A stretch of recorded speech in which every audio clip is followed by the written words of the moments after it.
I came across a article the other day, and it was talking about people that were waking up at 3 o'clock in the morning consistently.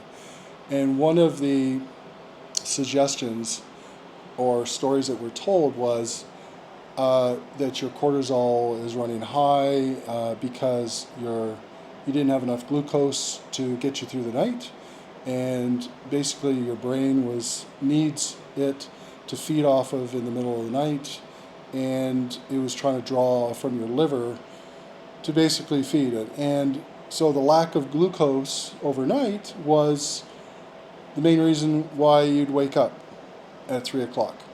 Now, mentally or visually, I can see that as a a decent story. Problem is, it doesn't solve anything. It's a story that, what do you do with it? So instead of feeding yourself, I think the solutions were feed yourself honey or fruit or pasta to basically give yourself a lot of glucose before bed. Good story. I just don't buy it as a solution. And I'm one that's been through this before. I've woken up 3 or 4 times in a night for many years in the past, and I wonder sometimes, is it I'm just getting older? Maybe I had too much salt. Maybe I drank too much water before bed. All these things that I normalize. Worst case scenario, that it could be something worse, like prostate, problems. So, but I always seem to push through it, and that's not always a good thing. It wasn't until years later that when my medical event made me reflect on the past when I used to be getting up 3 or 4 times a night, that I was probably a pre-diabetic or full-on diabetic that hadn't been diagnosed yet. So I'm not saying that those symptoms mean mean that you're going down the same path as I am, but it's always easier to reflect on stuff that's already happened. It's just another point, a data point that helps sort of figure things out rather than picking the best story that sounds good. So circling back to the feed your brain story that I was talking about, cortisol rising is a thing. It's a biological thing that happens. That direct connection, like I said, it makes it for a good story, but it doesn't get you any closer. That makes you visualize the reasons why you might be eating. Believe in the story, like most of us aren't brain surgeons, so we don't know. What do you mean feeding your brain? Like it sets a nice picture, and I think that's why these stories, spread and gain traction. What we don't realize that most people in our society nowadays are eating too much or too often. We take a good story that has a visual, and I'm doing it for the right reasons. I'm feeding my brain. For me personally, to combat and put my diabetes into remission, I had to do the opposite. Right, mine was to reduce my glucose in my body.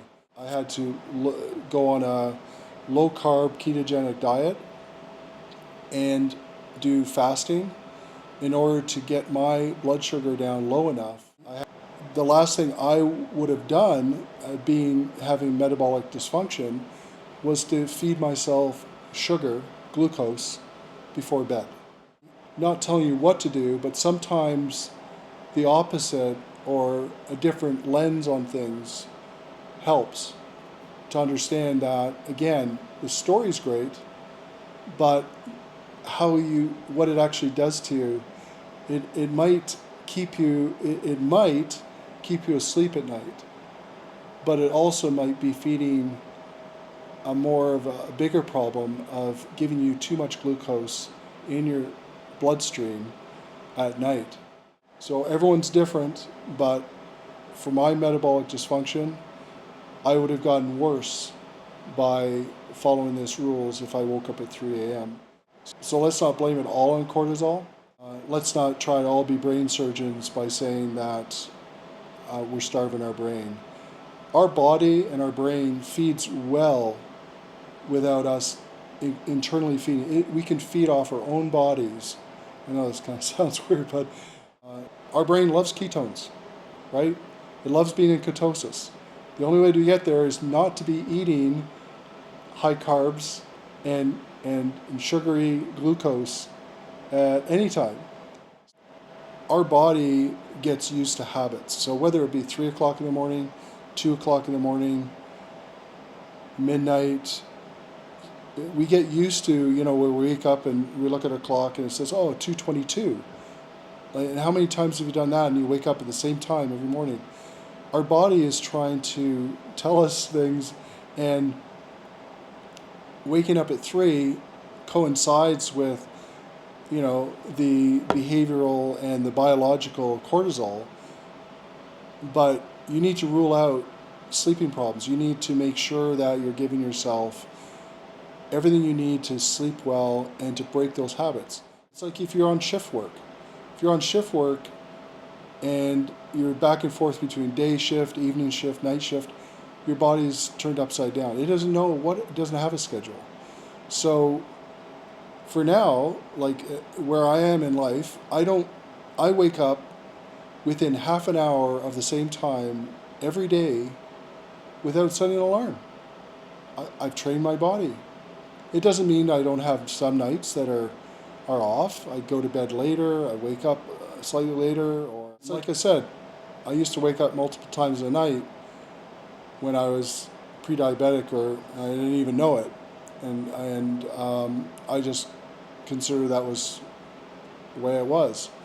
But I stop waking up at the same time or multiple times. Like I move that needle, and sometimes it takes a while. And one of the things that I did personally that worked for me is when I used to get up to go to the bathroom and come back, I'd never look at my phone. I didn't want to know what time it was, because as soon as I looked at what time it was, I was like, oh, I've got like an hour left before I have to get up to go to work. Or, oh my God, I've got, this, or, oh, I forgot to send that email. You start ruminating on things. And so my advice first is not to look at what time it is. If you need to get up a certain time, set your alarm. And that was a reassurance to me that I don't have to worry. Now, the other problem is usually when you get up to either go to the bathroom or you just wake up, stay in bed, first off, stay in the environment, make sure the light's off, don't go on your phone, and give it 30 minutes. You give it 30 minutes to try to calm down, clear your mind, and fall back to sleep. Right? And if that doesn't work, and I'm just using 30 minutes as what I used, because sometimes it takes a bit to wind down your head or whatever woke you up. You're having a light sleep and a noise from outside or a car honk could have woken you up and you don't know. Oh, and it happens to be right around 3 o'clock, right? So give yourself time to try to get back to sleep. That's the best thing. And then if not, I would usually just get up then. I'd get up and, maybe I'd have a glass of water or something, or I'd watch YouTube or some TV for half an hour. And then I would go back to bed and try it again. Sometimes that reset of getting up for 30 minutes, then going back to bed, you can go back to bed. You have, last but not least, the last resort was if I couldn't go back to sleep, even with that all done, then I would get up and I would stay up at, say for instance, 3 o'clock. You don't go back to bed. And you don't give yourself permission to go back and have a nap. And see how much your body likes that. You make it through the day, you go to bed at regular time, and you do that for a few nights. Try it. And usually your body will say, heck no, I'm not waking up at 3 and staying up. I'm not going to have that happen again. Sometimes it works. Sometimes the easiest things work. And I know for me, it moved the needle in the right direction. And it wasn't the only thing, but it's one of the natural things that you should try, at least rule things out that you've tried. The biggest thing for me that actually helped move the needle even more than that was to pick a time to get up in the morning and keep that religiously. So that could be tied to your work that you have to get up, or the kids have to get up, or if you've been sleeping in till 10 a.m. or whatever, bring it back. Start, make it a morning ritual to get up, ease into it, give yourself time to get ready for work. Don't be the kind that gets up 30 minutes before they have to go out the door and rushed. Give yourself time for your body to gradually and naturally wake up as you're going around, puttering around and getting ready. So if you need to adjust your time for those that get up later, bring it back in to 7 o'clock or something like that. Depending, it could be 6, it could be 5 o'clock if you work earlier. Just pick a time, and that's the time you get up. Set the alarm. It's more important to set your alarm or get up with the sun if you can.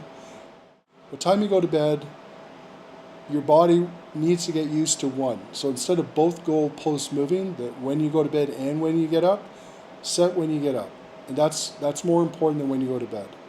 Your body will understand and figure out how much time it needs to sleep and repair at night and tell you when it's time for bed. Now, on the side of when you go to bed, some of the things that have helped me, that you might already be doing or you might want to try, is I take magnesium. Now, specifically glycinate, which is has a calming, soothing effect. And I would take that about an hour and a half before bed. It relaxes your muscles, your body, and it's not a quick fix. It might take a couple weeks, right, to take it regularly, but it is something that works. Another thing that worked for me was not eating. This comes back to the whole topic. Not eating 3 or 4 hours before bedtime. Your body needs time to rest and relax and recover, and it can't do that if it's spending all its time digesting. Those are little tricks and tips that I can give you, both leading up to bedtime, when you get up in the morning. Work through that. And if you've mastered that and you've done that for a couple weeks or even a week, and you see the needle moving, then you're going in the right direction.